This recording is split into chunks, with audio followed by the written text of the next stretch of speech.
നമ്മളോട് ഒരാൾ നിന്നെ കാണാൻ അഗ്ലിയാണ് എന്ന് പറയുകയാണെങ്കിൽ എങ്ങനെ റിയാക്ട് ചെയ്യണം? നിന്നെ കാണാൻ കൊള്ളൂല എന്ന് പറഞ്ഞാൽ എങ്ങനെ റിയാക്ട് ചെയ്യണം അല്ലേ?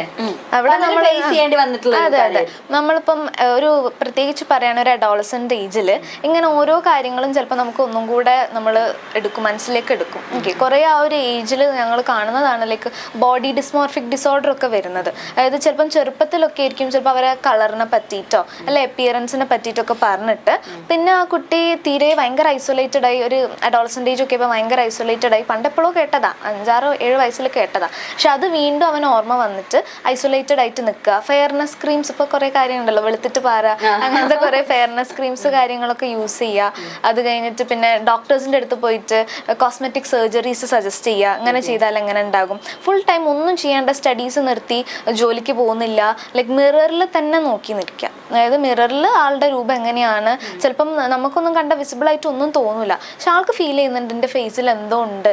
ഓക്കെ, അങ്ങനെയൊക്കെ ഉണ്ടെന്നുള്ള. അപ്പം അത് ഭയങ്കര ക്രൂഷ്യലാണ്. അവരുടെ ഏജിനെ ഡിപ്പെൻഡ് ചെയ്തിരിക്കും. പിന്നെ ഓരോ കുട്ടികളിലും സെൽഫ് കോൺഫിഡൻസ് ആണ്, എൻ്റെ ബോഡിയും എൻ്റെ ഒരു പേഴ്സണാലിറ്റിയും എങ്ങനെയാണെന്നുള്ളത് ആക്സെപ്റ്റ് ചെയ്ത് മുന്നോട്ട് പോകാന്നുള്ളത്. അപ്പോൾ അത് ഓരോരുത്തരുടെ പേഴ്സണാലിറ്റി, നല്ല കോൺഫിഡൻറ്റും ബോൾഡായിട്ടുള്ള കുട്ടികളൊക്കെ ആണെങ്കിൽ അവരത് കുഴപ്പമില്ലാതെ മൈൻഡിൽ നിന്ന് പോക്കും. പക്ഷെ ചില ആൾക്കാർ ചിലപ്പോൾ സെൻസിറ്റീവ് ആയിരിക്കാം.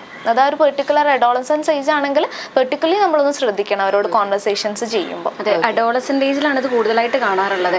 നമ്മൾ അഡോളസെന്റ് ഏജിനെ പറയാം നമ്മളൊരു പേഴ്സണൽ പബിൾ അല്ലെങ്കിൽ ഒരു പേഴ്സണൽ ലൈം ലൈറ്റിൽ നിൽക്കുക എന്നുള്ളൊരു തിങ്കിങ് ആയിരിക്കും അവർക്ക് ഉണ്ടാവുക. നമ്മളെയാണ് എല്ലാവരും ശ്രദ്ധിക്കുന്നത്, നമ്മളാണ് സെൻറ്റർ ഓഫ് അട്രാക്ഷൻ എന്നുള്ള രീതിയിൽ തോട്ട് വരും. അപ്പോൾ ആ സമയത്ത് ഇവരെ പറ്റി, ഇവരുടെ ബോഡി ഇമേജിനെ പറ്റിയൊക്കെ നമ്മൾ എന്തെങ്കിലും ഒരു ഒപ്പീനിയൻ പറയുകയാണെങ്കിൽ അത് വല്ലാത്ത രീതിയിൽ അവരെ കോൺഫിഡൻസിനെ ഇൻഫ്ലുവൻസ് ചെയ്യും. അപ്പോൾ അവരെ ലുക്കിനെ പറ്റി അവർ ഭയങ്കര കൺസേൺ ആയിരിക്കും. അതുകൊണ്ടാണ് അത് കൂടുതലായിട്ടും ഉണ്ടാകുന്നത്. അപ്പം ആ ഒരു പെർട്ടിക്കുലർ ഏജിൽ നമ്മൾ കൂടുതലായിട്ടും ശ്രദ്ധിച്ചിട്ട് അതിനെ ഡീൽ ചെയ്യണം. ആൻഡ് കുറച്ച് കഴിഞ്ഞ് കഴിയുമ്പോൾ നമുക്ക് തന്നെ മനസ്സിലാവും ഈ ലുക്കിലൊന്നും വലിയ കാര്യമില്ല എന്നുള്ള സാധനം. അപ്പോൾ കളറാണെങ്കിലും ഭംഗിയാണെങ്കിലും പ്രസൻറ്റബിൾ ആയാൽ മതി എന്നുള്ളൊരു രീതിയിലേക്ക് കോൺഫിഡൻസ് ഡെവലപ്പ് ആവാൻ കുറച്ച് കഴിയുമ്പോൾ നമ്മൾ പഠിക്കും. എനിക്ക് തോന്നുന്നു അത് ഈ ഒരു ജനറേഷനിൽ ഏറ്റവും വേണ്ട ഒരു കാര്യം കൂടെയാണ് അല്ലേ? നമ്മുടേതായിട്ടുള്ള ഇപ്പം എന്താ, നമ്മൾ പണ്ടൊക്കെ പറയായിരുന്നു ഇങ്ങനെ ഫെയർ സ്കിൻ ഉള്ളതാണ് അടിപൊളി, പക്ഷെ ഇപ്പം എന്താ ഇപ്പോഴത്തെ ഫാഷൻ എന്ന് പറയുന്നത് ഡസ്കി സ്കിൻ, ഇന്ത്യൻ ടോൺ അങ്ങനെയാണ്, ഒരു ഇന്ത്യൻ സ്കിൻ ടോൺ അങ്ങനെയാണ്.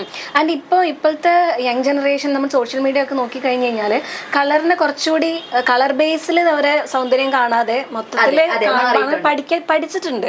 പൊതുവെ എല്ലാവരുടെ മെന്റാലിറ്റി മാറി വരുന്നുണ്ട്. ഇപ്പൊ തന്നെ കുറെ നല്ല ഭംഗിയുള്ള കറുപ്പുള്ള കുറെ മോഡൽസിനെ ഞാൻ കുറെ ഇൻസ്റ്റയിലൊക്കെ ഇങ്ങനെ കാണുന്നുണ്ട്. പിന്നെ വേറൊരു കാര്യം, ഇപ്പം നമ്മളിപ്പം മെയിൻ ആയിട്ട് ഫെയർ സ്കിന്നാണ് ഭയങ്കര ഇതെന്നൊക്കെ പറയാറുണ്ട് പണ്ടൊക്കെ ആൾക്കാർ.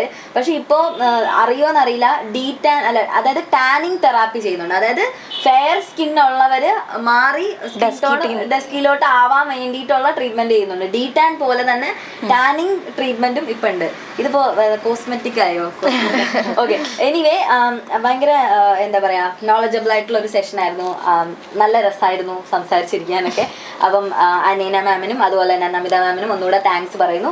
അപ്പോൾ ക്വസ്റ്റ്യൻസ് നമ്മൾ കുറച്ച് ഡിലേ ആവുന്നുണ്ട് എന്നുള്ളൊരു പരാതി പ്രേക്ഷകരുടെ ഭാഗത്തു നിന്ന് വന്നു. അതിൻ്റെ റീസൺ മറ്റൊന്നുമല്ല, നിങ്ങൾക്ക് ചോദിക്കേണ്ട ക്വസ്റ്റ്യൻസ് കറക്റ്റ് ആൾക്കാരോട് ചോദിച്ചിട്ടേ കാര്യമുള്ളൂ. അപ്പോൾ നമ്മളിങ്ങനെ ഒരു ഗ്രൂപ്പ് ചെയ്ത് വെച്ചിരിക്കുകയാണ്. അപ്പോൾ ഞാൻ നേരത്തെ പറഞ്ഞ കഴിഞ്ഞ എപ്പിസോഡിൽ നമ്മൾ ചൈൽഡ് സൈക്കോളജി റിലേറ്റഡ് ആയിട്ടുള്ള കാര്യങ്ങളായിരുന്നു ഡിസ്കസ് ചെയ്തിട്ടുണ്ടായിരുന്നത്. അതുകൊണ്ടാണ് ആ സമയത്ത് ഈ ക്വസ്റ്റ്യൻസ് ഒന്നും വായിക്കാൻ പറ്റാഞ്ഞത്. അതിന് ക്ഷമ ചോദിക്കുന്നു. അപ്പോൾ മറ്റൊരു അടിപൊളി എപ്പിസോഡായിട്ട് വീണ്ടും കാണാം. Take care, bye bye.